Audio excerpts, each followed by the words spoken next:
안녕하세요. 시편 읽어주는 남자. 자, 이 시간에는 시편 35편부터 41편까지 제1권의 마지막 네 번째 단락을 다루도록 그렇게 하겠습니다. 여러분, 시편은 150편까지 있는데요. 5권으로 나눠질 수 있어요. 그런데 제1권이 1편부터 41편까지죠. 자, 그러니까 오늘 이제 마지막 부분을 다루면서 시편 제1권을 마무리 짓는 겁니다. 자, 여러분, 시편은 제1권이 1편과 2편이 전체의 서론이면서 동시에 제1권의 서론이에요.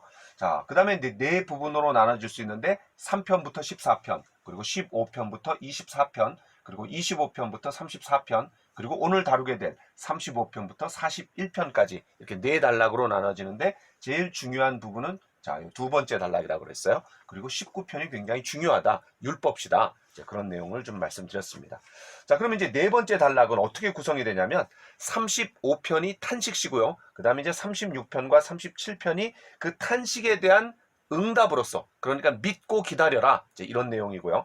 그 다음에 38편과 39편은 역시 탄식시입니다. 자, 그런데 그것에 대한 응답으로서 40편과 41편이 있는데 하나님의 구원에 대해서 감사하자, 이런 내용으로 구성되어 있습니다.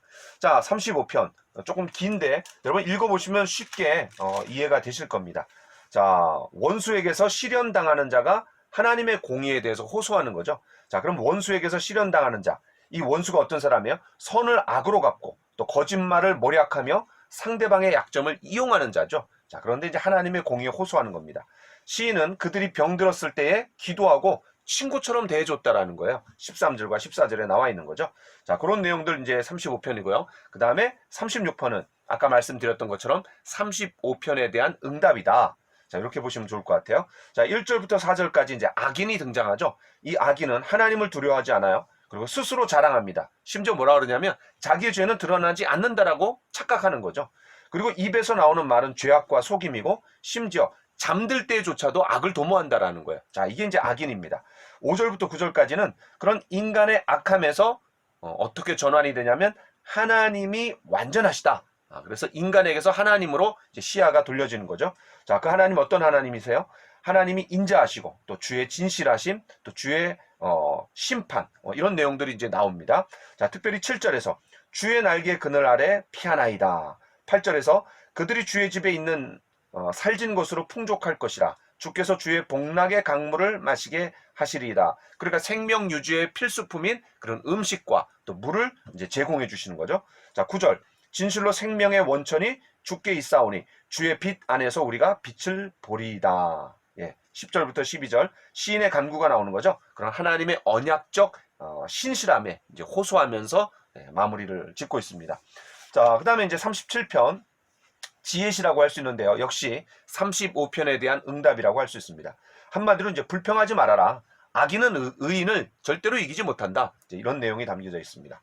자, 2절에 보니까 풀과 같이 그 속히 배임을 당한다. 또 푸른 채소와 같이 쇠잔할 것이다. 이 악인들의 이제 특징인 거죠. 그러니까 일시적이라는 거예요. 자, 7절. 심지어 악인의 형통함을 볼 때도 불평하지 말아라. 인간적으로 이 땅에서 악인이 형통하는 것처럼 보이지만 그거에 대해서 어떤 시기심을 갖거나 또 불편한 마음을 갖거나 그러지 말라는 거죠. 불평하지 말라는 거예요. 자, 12절. 악인이 의인 치기를 꾀하고 또 의인을 향해 이를 간다 그랬어요. 자, 13절. 그러나 대반전이죠. 주께서 그를 비웃으시리니 그의 날이 다가옴을 보심이로다. 또 14, 15절. 악인이 칼을 빼고 활을 당기지만 그들의 칼이 오히려 그들의 양심을 찌르고 활이 부러질 것이라는 거죠. 의인이 안전할 것을 23절과 24절에서 말합니다. 특별히 24절에서 그는 넘어지나 아주 엎드러지지 않고 하나님께서 그의 손으로 붙들어 주심이로다. 예, 아주 굉장히 격려가 되는 말씀이죠.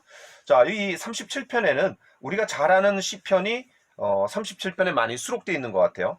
우리가 가장 잘 아는 게 4절, 5절이죠. 또 여호와를 기뻐하라. 그가 내 마음의 소원을 네게 이루어 주시리로다. 네 길을 여호와께 맡기라. 그를 의지하면 그가 이루시고. 참 놀라운 말씀인데요.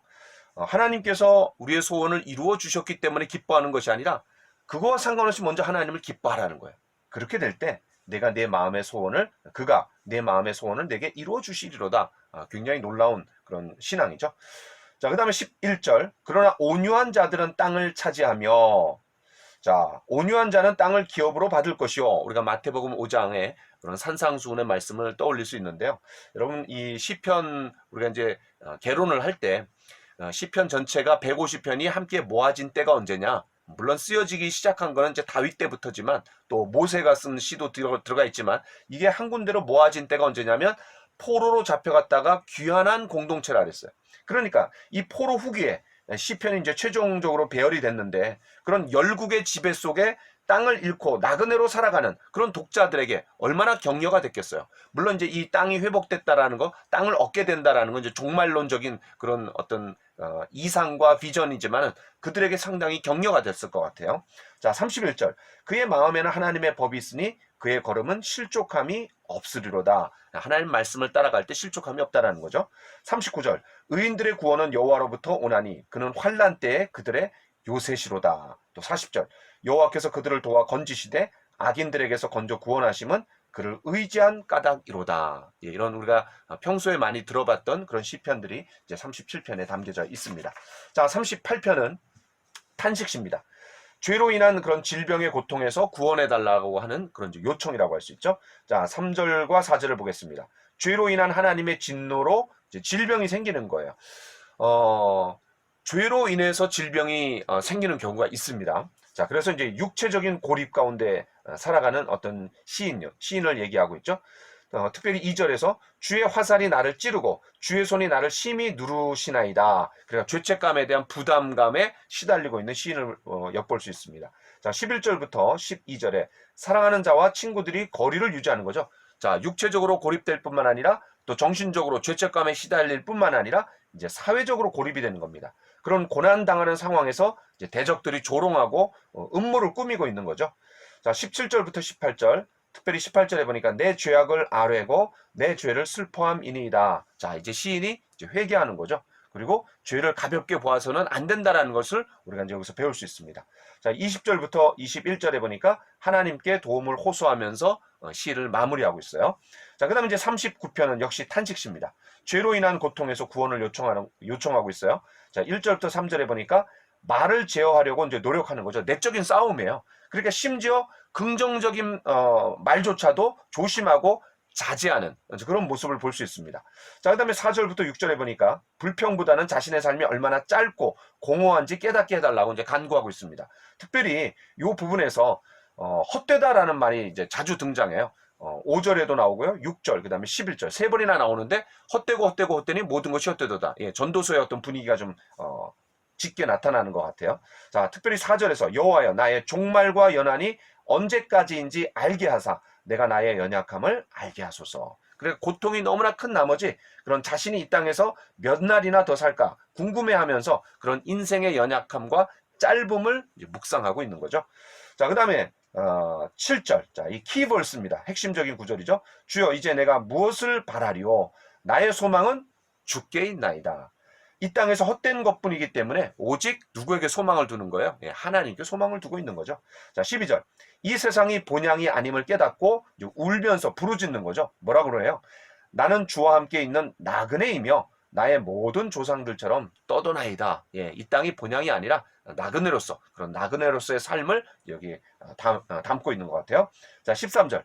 주는 나를 용서하사 내가 떠나 없어지기 전에 나의 건강을 회복시키소서. 그러니까 죄를 용서받고 회복되기를 소망하는 그런 간구가 여기에 담겨져 있습니다. 자, 40편, 38편과 39편이 이제 탄식시였어요. 그것에 대한 응답이다라고 보시면 좋을 것 같습니다. 40편은 이제 감사시라고 할 수 있고요. 과거에 받은 구원을 기억하고 감사하면서 그런 현재의 위기를 극복할 수 있는 그런 확신의 토대로 삼아야 된다라는 것을 우리가 좀 볼 수 있습니다. 특별히 이제 아주 유명한 복음성가의 그런 가사가 여기 담겨져 있죠. 여러분, 깊은 웅덩이와 수렁에서 끌어주시고 나의 발을 반석 위에 세우시사, 이런 찬양이 여기 담겨져 있습니다. 자, 1절부터 3절. 기도 응답에 감사하면서 하나님을 새 노래로 찬양해야 된다라고 이제 말하고 있는 거죠. 4절과 5절에 보니까 그런 하나님을 의지하는 자는 복이 있다라고 선언합니다. 6절부터 8절. 순종이 제사보다 낫고, 자, 이런 것들을 이제 기억하게 만드는데 사무엘상 15장 22절. 예, 우리가 잘 알고 있는 그런 사울이 그런 아말렉과의 전쟁에서 그런 전리품들을 챙기면서 이제 순종이 제사보다 낫고라고 이제 사무엘이 이야기합니다. 자, 이 사울이 폐위되는 그런 결정적인 장면이죠. 어쨌든 이 참된 예배는 물질적인 것이 아니라 순종하는 마음이 더 중요하다라고 할 수 있는 거죠. 물론 이제 우리 그리스도인들은 희생 제물을 더 이상 드리지 않습니다. 왜냐하면 영원한 희생 제물이 되신 예수님을 통해서 더 이상 우리가 뭐 제사를 그렇게 드릴 필요가 없는 거죠. 그러나 로마서 12장 1절에서 우리 몸을 산 제사로 드리라 그랬어요. 자, 그런데 우리 몸은 드리는데 마음은 드리지 않을 수도 있는 거죠. 자, 그런 의미에서 그런 참된 예배가 물질적인 것이 아니라 순종하는 마음이 더 중요하다. 지금 시대에도 똑같이 우리에게 적용될 수 있다라고 볼 수 있습니다. 자, 9절부터 10절. 하나님이 주신 구원을 회중에게 전파하는 거죠. 자, 11절부터 13절. 구원하소서, 속히 나를 도우소서. 그런 과거의 구원을 기억하면서 현재의 위기에서 구원을 요청하고 있는 겁니다. 자, 그러니까 이 40편은 전반부에서는 과거에 하나님께서 그런 구원해 주신 은혜에 대한 이제 감사가 있는 거죠. 그거를 토대로 현재의 위기 가운데, 고난 가운데 도와달라고 하나님 앞에 요청하는 겁니다. 자, 14절부터 17절. 하하하, 조롱하고 비웃는 그런 나의 대적을 수치스럽게 하소서. 그러면서 뭐라고 얘기해요? 이제 주의 구원을 사랑하는 자는 항상 말하기를 여호와는 위대하시다 하게 하소서. 하하하하, 이렇게 얘기하면 비웃고 조롱하는 사람이 있는가 하면 이제 여호와는 위대하시다, 그런 구원을 경험한 사람이 서로 대조되고 있습니다.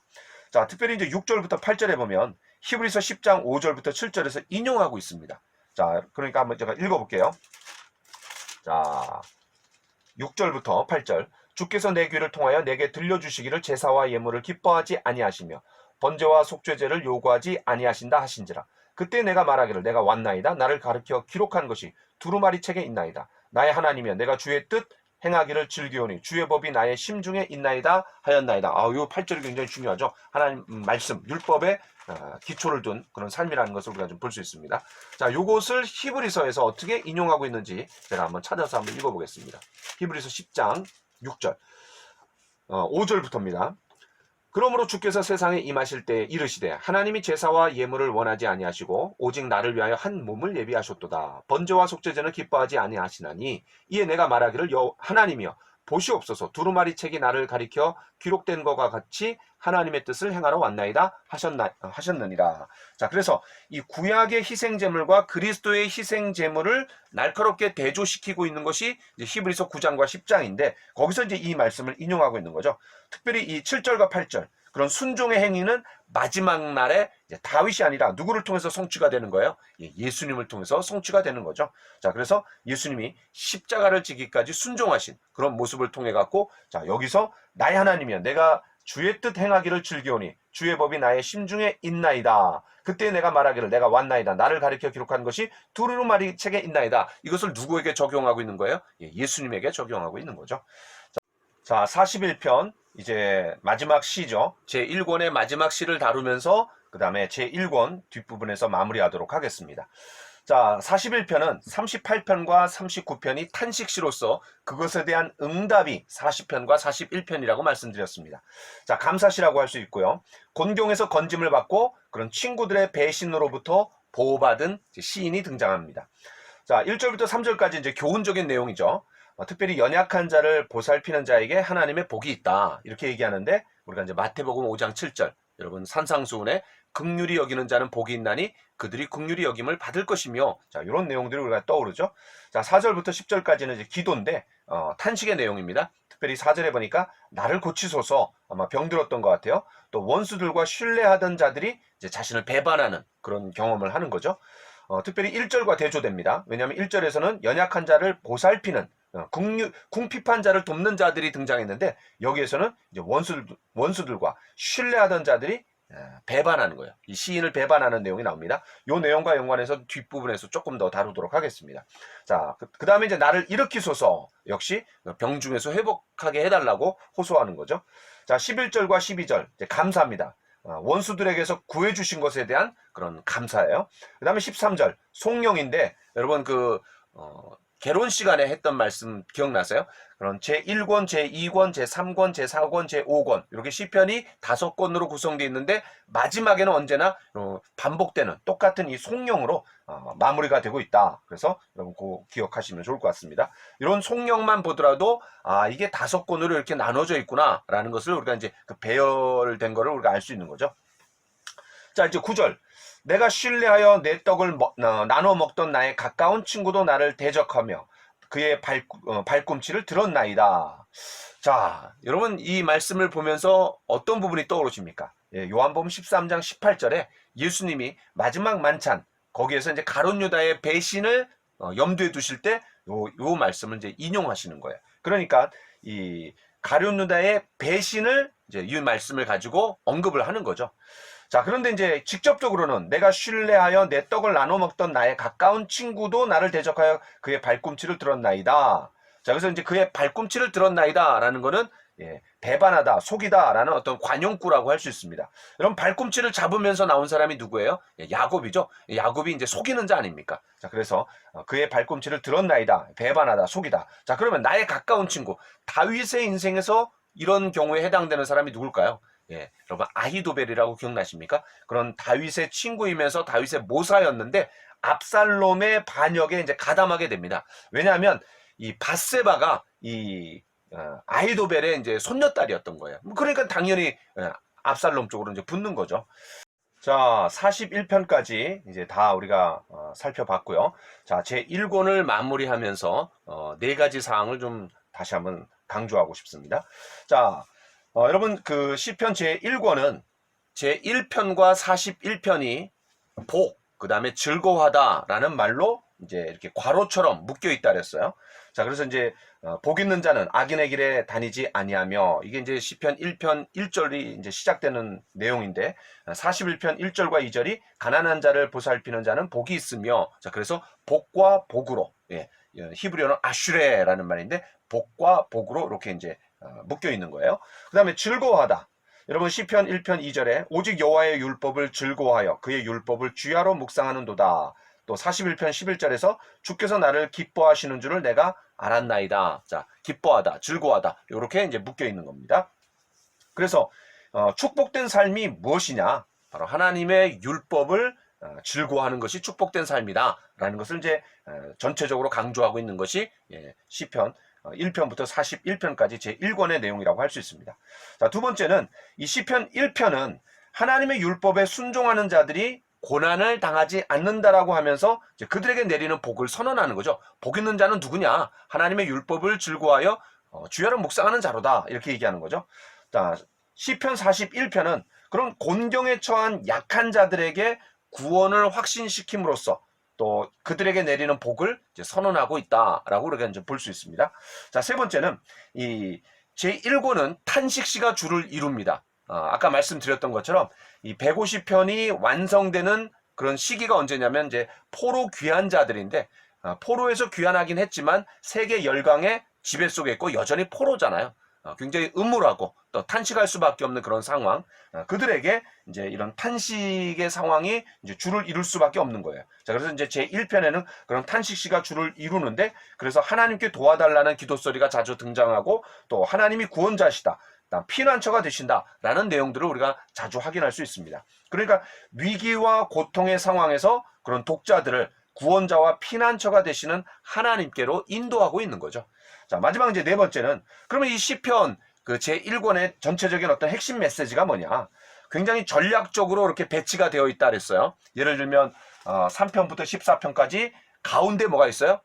주로 탄식시가 있다가 가운데 찬양시, 그런 인간이 하나님보다 약간 못하게 지으셔서 영광과 존귀로 관을 씌우셨다. 하나님의 부왕으로서 모든 만물들을 다스리는 그런 존재로 하나님께서 만들어 주셨다. 자, 이런 것들을 얘기하고 있고 15편부터 24편까지는 가운데 19편에서 율법시를 얘기하는 거죠. 자, 이것처럼 이 제1권이 전략적으로 이 시편들을 잘 배치하고 있는데 마치 이제 찬송가처럼요. 여러분 찬송가를 떠올리면 쉽게 이해할 수 있습니다. 찬송가가 뭐 아무렇게나 막 배열하는 게 아니잖아요. 그게 다 그 주제별로 이제 그 배열을 한 거예요. 자, 마찬가지로 이런 전략적으로 중요한 부분에 배치된 그런 시편들이 있습니다. 제일 먼저 중요한 게 뭐예요? 제1편 전체 150편의 표제, 그 다음에 서론으로서 율법을 강조하는 거예요. 자, 그 다음에 이제 제 19편. 예, 여러분 두 번째 파트가 제일 중요하다 그랬는데, 특별히 19편이 율법시가 탁 박혀 있는 거예요. 보석처럼. 자, 그 다음에 제 40편. 아까 8절 우리가 읽었는데, 나의 하나님이여 내가 주의 뜻 행하기를 즐기오니 주의 법이 나의 심중에 있나이다 하였나이다. 자, 그래서 이 8절이 굉장히 중요해요. 그러니까 제 1편, 제 19편, 제 40편 이런 내용들을 우리가 보면은 그런 고난 속에서 하나님의 말씀을 붙들고 살 것을 강조하고 있는 거죠. 여러분 특별히 19편에서 내 입에 말과 마음의 묵상이 주님 앞에 연락되기를 원하나이다. 이런 내용들이 나와 있고 특별히 그 율법의 중요성 7절에 19편 7절에 여호와의 율법은 완전하여 영혼을 소성시키며 여호와의 증거는 확실하여 우둔한 자를 지혜롭게 하며 여호와의 교훈은 정직하여 마음을 기쁘게 하고 여호와의 계명은 순결하여 눈을 밝게 하시도다. 여호와를 경외하는 도는 정결하여 영혼까지 이루고 여호와의 법도 진실하여 다 의로우니 금 곧 많은 순금보다 더 사모할 것이며 꿀과 송이꿀보다 더 달도다. 또 주의 종이 이것으로 경고를 받고 이것을 지킴으로써 상이 크나이다. 자, 그러면서 이제 14절에 뭐라 그래요? 마지막 19편 14절에 나의 반석이시여 나의 구속자이신 여호와여 내 입의 말과 마음의 묵상이 주님 앞에 연락되기를 원하나이다. 자, 그래서 두 번째 단락이 가장 중요하고 거기에 가운데 박혀있는 19편에서 하나님의 율법을 강조하고 또 1편에서 율법을 강조하고 또 40편 끝부분에서 율법을 강조함으로써 그런 고난 가운데 하나님의 말씀을 붙들고 사는 것이 가장 확실하고 가장 축복된 인생이다라는 것을 강조하고 있는 것이 제1권의 전체 주제라고 할 수 있습니다. 자, 이렇게 제1권을 마무리 짓고 이제 제2권으로 들어가도록 하겠습니다. 감사합니다.